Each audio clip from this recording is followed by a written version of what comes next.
šitam modeliui, kas kiek kilometrų reikia keisti tepalus. Opa, ką mes matom? 2000 kilometrų. Va taip. Va taip.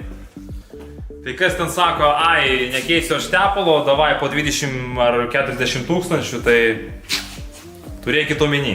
Šitie 3 kanistriukai įskris į variklį. Kas čia per Rally Sport?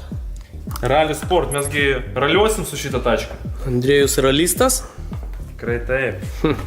Šitas tepalas skirtas raliniam tačkam, kadangi atlaiko didelius krūvius ir aukštas temperatūros. Tai mes mūsų automobiliui tokį tepalą ir pasirinkom.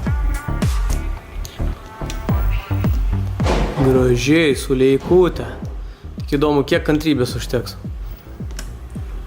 Jau kantrybė baigėsi viskas. Ir senuoju geruoju būdu. Parašykit, kas tai pila tepalą, chebra.